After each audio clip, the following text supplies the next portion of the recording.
Kaya ako nga ito ginagawa para sa kanila eh. Para makasama ko na sila. Miss na miss ko na sila, Lorraine. Lalo na si Mikay.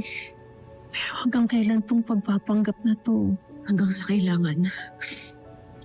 Nawala na sa akin si Luigi. Hindi ko hahayaan na pati si Mikay mawala sa akin. Gagawin ko ang lahat. Magmukha man akong baliw sa harap ng buong mundo para lang makasama ang pamilya ko.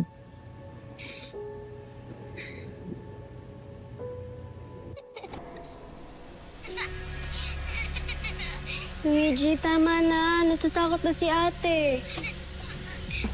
Luigi, please. Luigi, please.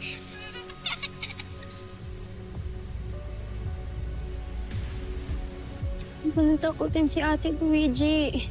Natakot na ako. Mikay? Ano nangyari sa'yo? Bakit nanginginig ka? Ito, natatakot po ako. Huwag niyo po akong iwan kasi baka po magparamdam ulit sa akin si Luigi. Luigi, di ba sabi ko sa'yo before na lagi mong i-return tong toys mo dito sa table?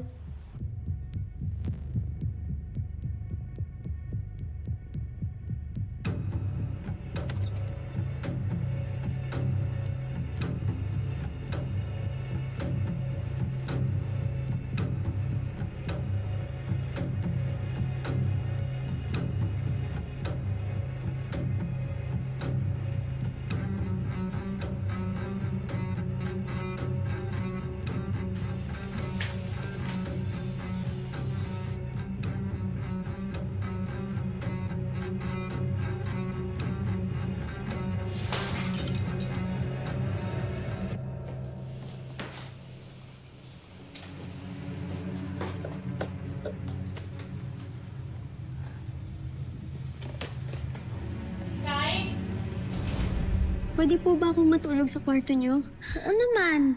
Kaba, kahit araw-araw pa tayo magkatabi. Huwag ka mag-alala, huwag ka na matakot ha. Hindi kita pababayaan. Ako ang puprotekta sa'yo.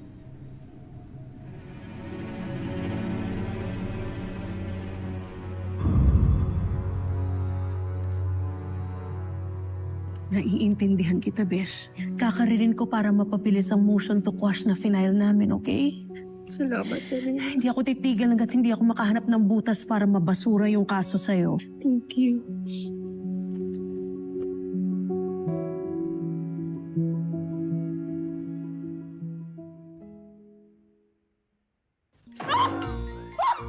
Sumakit ko ulit, nurse!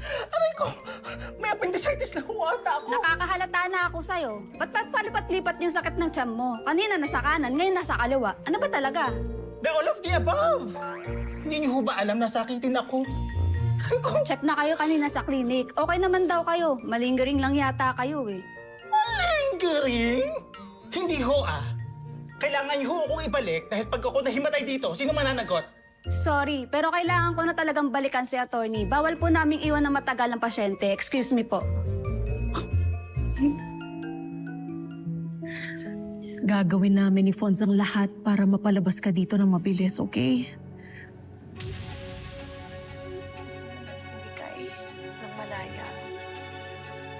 Nurse, stop! Ibalik mo ako sa clinic! Masakit pa yung tiyan ko! Magkita na tayo sa office, oo. Sige, sige. Paalis na kami dito. Bakit? Para dalawang boses ang narinig ko kanina. Kausap ko ba si attorney Panganiban? What? Nurse, hindi mo nakikita? Paano ko kakausapin to? Ito lala. Baka narinig mo yung ka-office mate ko. Kausap ko kasi ako naka-speakerphone. Nurse, ako ang kausapin mo. Masakit pa yung tiyan ko. Ay nako, attorney Panganiban, hay na po.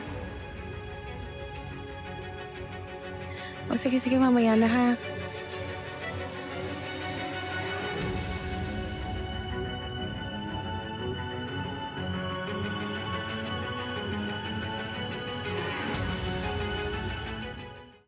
Mikay, sige na, kumain ka na. Hindi ka pwedeng pumasok ng school nang walang laman yung tiyan mo, ha? Tsaka magpapalit ka pa ng uniform, kaya sige na, kumain ka na. Lagi ko po kasing naiisip si Mami. Mikay, gets ko naman na worried ka sa kanya. Pero mas mabuti nang nasa mental facility siya. Baka mamaya makasakit siya ng ibang tao. O kaya ikaw baka saktan ka niya. Kasi nga, baliw na siya. Angel, ba't man tigilan mo yung pagtawag kay Vanessa ng baliw? Pero kuya, totoo naman kasi. Nagsasuffer lang yung mental health niya. Onting paggamutan lang, onting pahinga, babalik din siya sa dati. Naka. Gagaling din ang mami. I promise you, babalik siya sa dati, makakalaro mo na siya agad.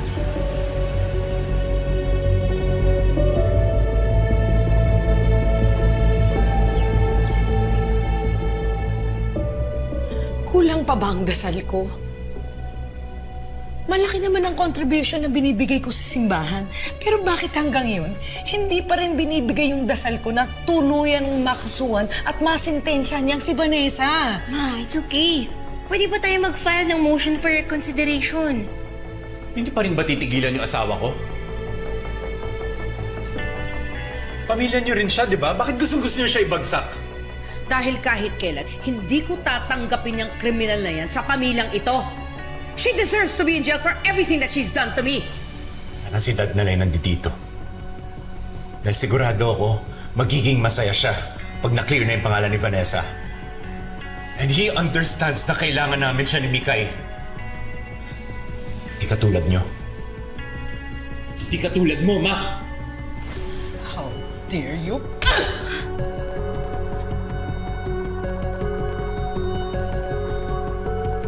Marco! Marco! Marco, I'm sorry! Minamadali pa ako. Diyos ko, ilan dito nakatay sa mansyon. Nakakaloka.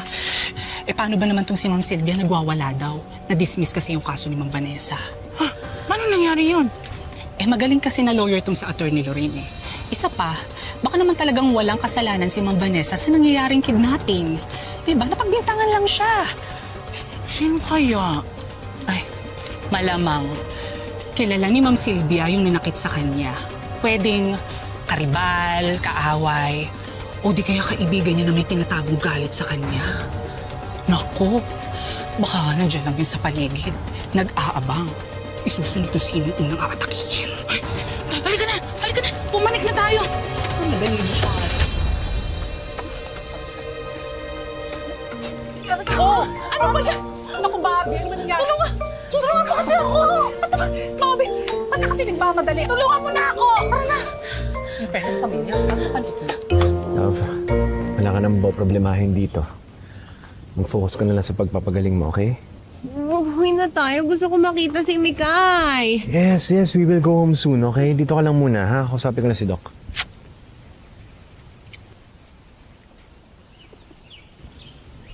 Mr. Panganiban. Doc, bakit ganun? Parang medyo lucid kausap yung asawa ko. Magaling na ba siya? Hindi pa, Mr. Panganiban. With her condition now, we see pockets of lucidity. Pero fluctuations lang yan.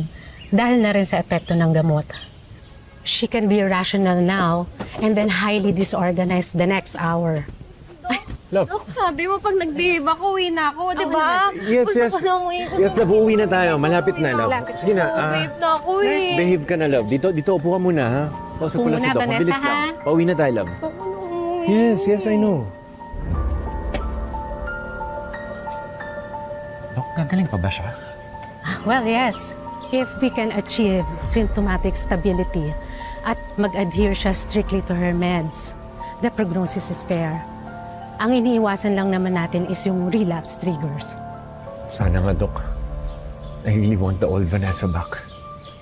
Well, the clinical team may continue her confinement here or pwede natin siyang ilagay sa isang step-down program. What do you mean, Doc? Well, we can transition her to home care. Minsan kasi, a familiar environment with the family acts as a therapeutic catalyst. Mas mabilis ang progress kapag hindi niya nararamdaman na isolated siya. But that means 24/7 supervision with a private nurse. The decision is yours, Mr. Panganiban. Hindi po ba kayo nagtataka sa timing? Pagkatapos na mabasura yung kaso niya, bigla na lang siya nag-improve? Bigla na lang siyang pwedeng umalis sa mental? Hindi na niya ako magagawang tanga. Tinawagan ko yung doktor ni Vanessa at tinanong ko, safe ba na patirahin yung babaeng yan dito? Ang sabi naman niya sa akin, as long as she takes her meds, she will remain calm. Hindi na siya matitrigger. Ewan ko ba? Gusto ko rin naman gumaling si ate, pero ang hirap niya pa rin pagkatiwalaan, Ma'am Sylvia, katapos ng lahat ng ginawa niya. Baka mas mabuti kung bumalik na lang siya sa mental. Sino ba may sabi sa'yong kailangan siyang gumaling? Kung hindi lang kasalanan ng pumatay, matagal ko na siyang in-overdose. Alam mo, love, nung wala sila Luigi, I was so lost. Wala ka. Wala si Daddy to guide me. Kaya, alak yung naging takbuhan ko.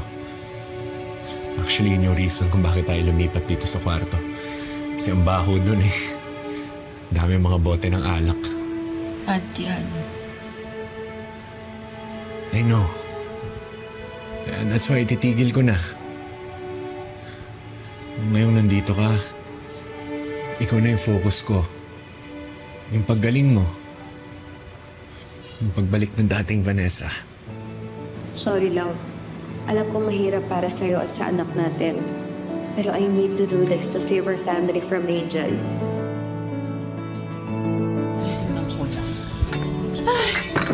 Diyos ko! Himala, nako. Si Ma'am Vanessa lang pala makakapagpahinto kay Sir Marco na uminom. Kasi naman, hindi naman kasi talaga solusyon ng alak sa mga problema na yan. Alam mo, kahit ilang litro pa yan ng alak ang inumin mo, hindi naman mababago yun yung sitwasyon. Correct. Nakakasakit lang ng ulo tsaka nakakabaho ng hininga. Oo, alam mo, ganyan din yung tatay ko eh. Sa gabi, lasing. Sa umaga naman may hangover. Eh, alam mo, hindi na nga siya, hindi na ako naalagaan. Iyak ka na, Catherine. Ko, yung skin ko. Hoy, tama na yan. Pero sana nga, tuloy-tuloy na yung pagbabago ni Sir Marco nyo. Para maalagaan naman niya si Ma'am Vanessa nyo at si Mikay ng maayos. Dito ka lang ha, kang aalis.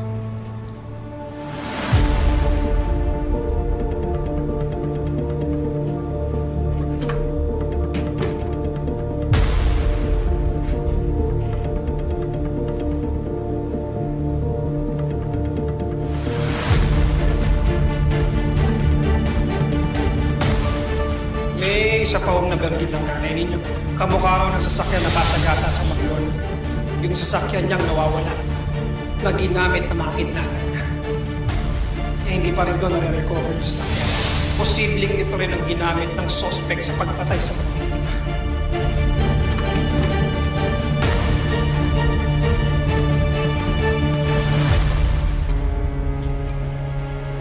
Ano yan?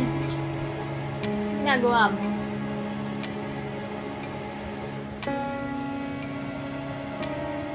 Ginto ka, ha? Saan mo ito nakuha? Oh, salita ka? Bakit may mga ganito ka?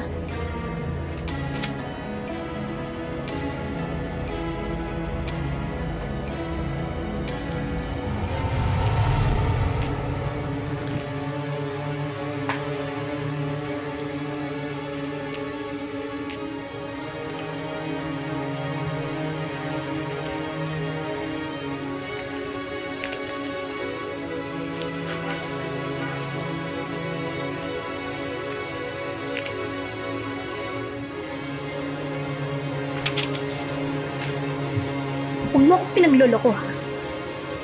Kapag ikaw may binabalak ng masama, sinasabi ko sa'yo, hindi lang ikaw ang sasaktan.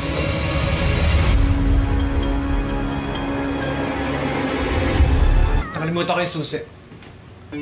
Angel, ang ginagawa mo dito? Ginugulo mo na naman ba si Vanessa? Hindi, kuya. Nag-usap lang kami ni ate. Kinakamusta ko lang naman siya eh. Aminado naman ako na hindi maganda yung pag-welcome ko sa kanya dito eh. Natakot kasi ako nung inuwi mo dito eh. Pero narealize ko na hindi naman niya kasalanan na nabaliw siya.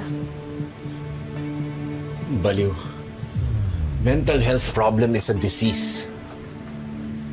Kailangan tratuhin natin si Vanessa na taong may sakit, na kailangang alagaan, kailangang gamutin. Love. Kaya nga, gusto ko sanang tumulong sa pag-aalaga sa kanya, kuya. Kasi nung walang-wala ako, tumulong siya sa akin. Gusto ko naman makabawi kay ate. It's not a good idea. Lalo siyang matrauma niyan. Alam ko naman na marami kaming pinag-awayan ni ate noon. Pero past na yon. Ang gusto ko lang talaga gumaling na siya. Love, okay lang ba sa'yo yun?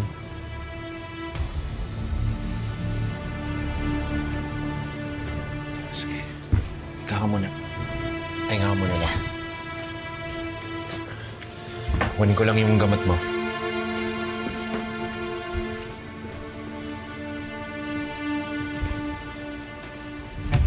Angel, hayaan mo muna si Vanessa magpahinga. Halika na.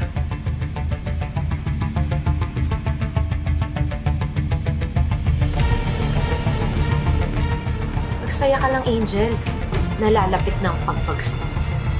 Matatapos na yung kabaliwan mo.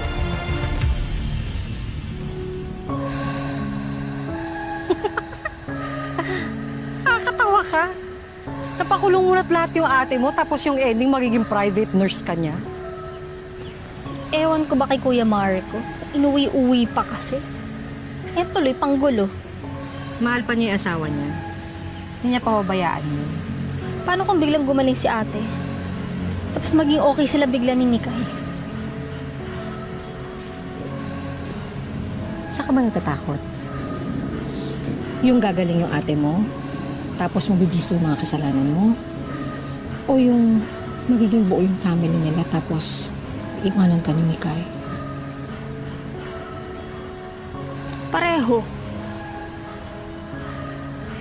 Parang anak na rin yung turing ko kay Mikay.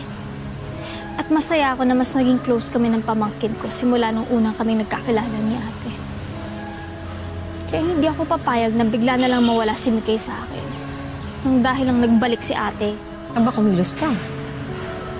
Mas madali to. Isang baliw lang ang kalaban.